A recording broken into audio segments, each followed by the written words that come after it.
This is Katie Ibarra with Retire in Lake Chapala, where we bring you videos about relocation to the Lake Chapala area. Today I have a video that's a little bit different for you. We're going to talk about your electric bill in Mexico. And the organization is called Comisión Federal de Electricidad, and that's the Federal Electricity Commission, otherwise known as CFE. So the Mexican Constitution actually states that the government is responsible for the control and development of the national electric industry, and CFE carries out that mission.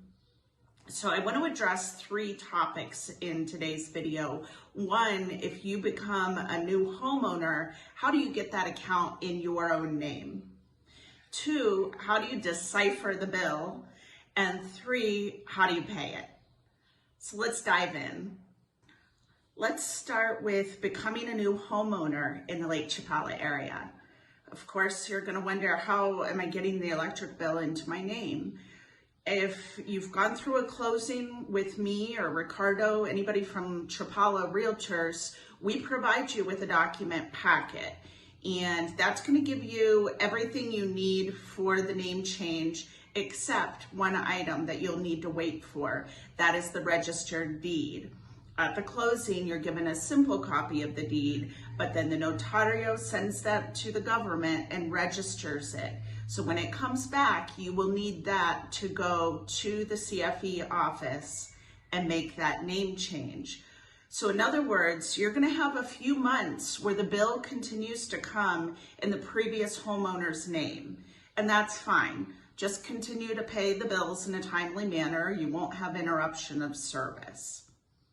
Now, those bills are due every 2 months, and you'll be able to see at closing one of the last bills, so you'll see what is the typical date due and the account number. Some additional documents, let's see, that you'll need is also when you take the document packet and your registered deed, you'll want to take your proof of residency, so your temporal or permanente visa, and you'll want to take your RFC, which is your Mexican tax ID number. So if those are things you don't have at the time of closing, you need to be in the process of obtaining those. Those will be necessary. Now, you can only put one name as the account holder for the electric bill, and it has to be a name that's on the deed. And let's see, if there's solar panels involved, it's a little bit more complex, and it can take a year-ish, give or take.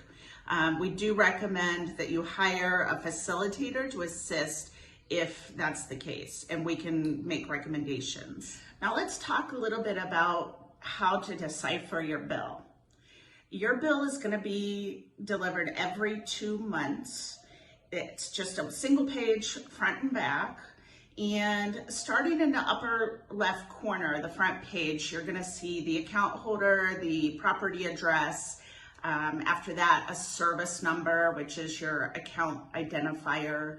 There'll be a payment due date, and a service interruption date. If you haven't paid by this drop dead deadline, you will have your service cut. So you have to pay close attention to that. Let's see, what else can I tell you? In the upper right corner is the amount due. And in the middle of the first page, you're going to see a section, and it shows you the total kilowatts consumed, the price per kilowatt, and your subtotal. And then a little below that, there's a color graphic representation of your consumption and a chart that reflects the amount of the government subsidy. CFE does subsidize the charge, and the final cost breakdown and taxes are represented further down at the bottom.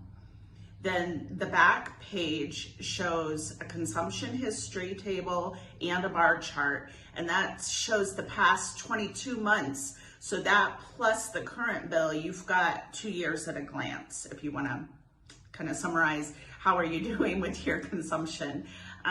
In Mexico, the government helps lower your electricity bill by providing a subsidy, which means you'll pay less per kilowatt as long as your monthly usage stays under a limited amount of consumption consistently. Now, you'll lose the subsidy if you move into a higher category. It's called DAC, high domestic consumption.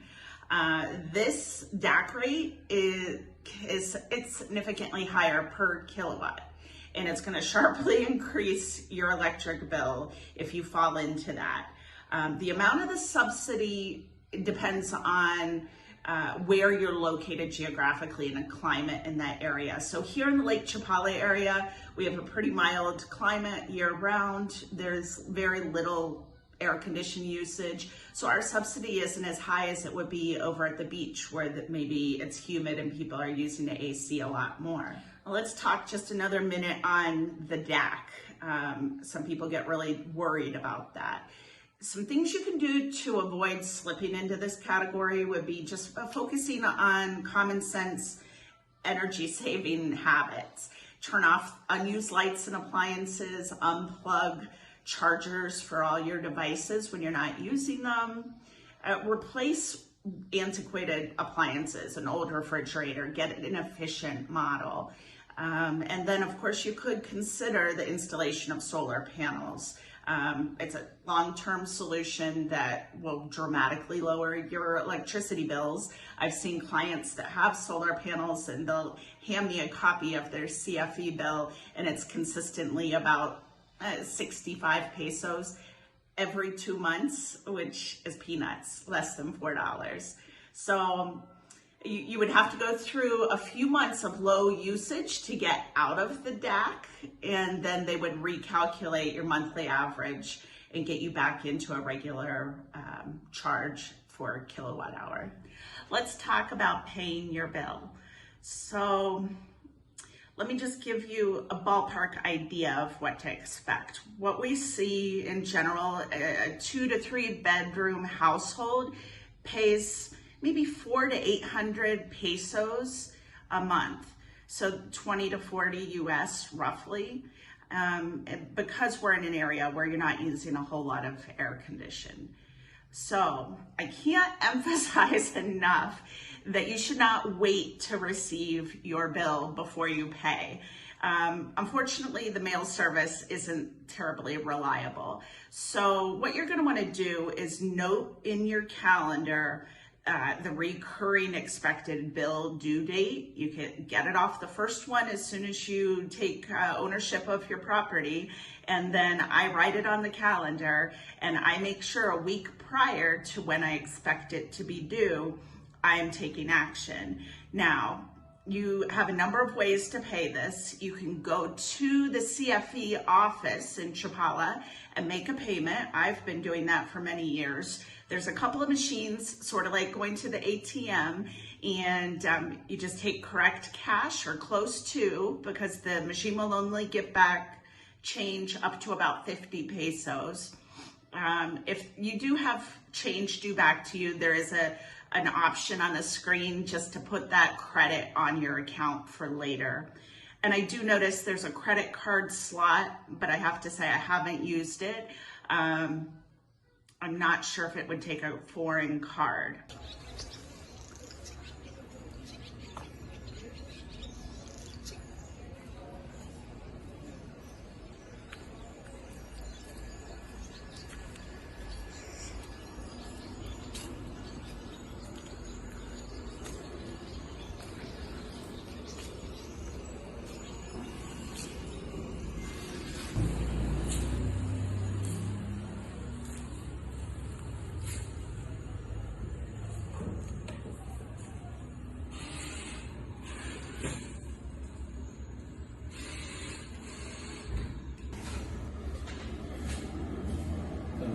Buenos días.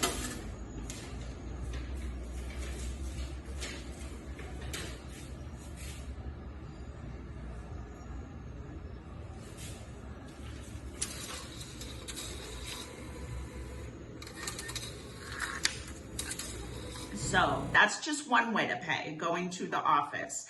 Another way would be to set up your profile on the CFE website, and then you can view your bill and make a payment. Another way would be to add a CFE app on your smartphone, and again, you can view your bill and make a payment. Let's see what else. If you have a Mexican bank account, oftentimes the banking app will give you an option to pay utility bills, which is very helpful. And then the last that I can think of that I know a lot of people use this method is to go to a retail shop that's printed on the back of the bill, and that includes grocery stores, pharmacies, OXXO, which is just your convenience store carryout, located in every town. And you can pay your bill there with your service number or a barcode that's at the bottom of the bill, and you will pay an additional small commission that the retailer collects for themselves, probably 10 pesos, like 50 cents for that convenience. I would caution that if you're using that route and you know that your cutoff of service is within a couple of days, you might be at risk. I don't know that it immediately gets applied. It may take a couple of days. If you're in that situation, I would hightail it over to the Chapala CFE office if you're going to be cut off in a day or two, and pay there directly. So I guess just one final pro tip I would share that I've learned is you might want to create a CFE contact in your cell phone, and then add, for the phone number, put 071. Those 3 digits called from your phone is where you could report an outage. And then down in the notes section of that contact, I keep my service number, my account number. So at any given time, I can run in and make a payment, and it's not like, oh, I left my bill at home. It doesn't matter. I've got the service number, I can pay it. So that would be my one pro tip. I hope this has been helpful. Again, we at Chapala Realtors help set you up with all the information you need to transfer the account into your own name. And then we talked about how to decipher what you're seeing on the bill and how to go pay your bill. If you like this content, please like the video, subscribe to our channel, and hit the notification bell. You'll be notified each time we put out new content. Thanks for joining me today.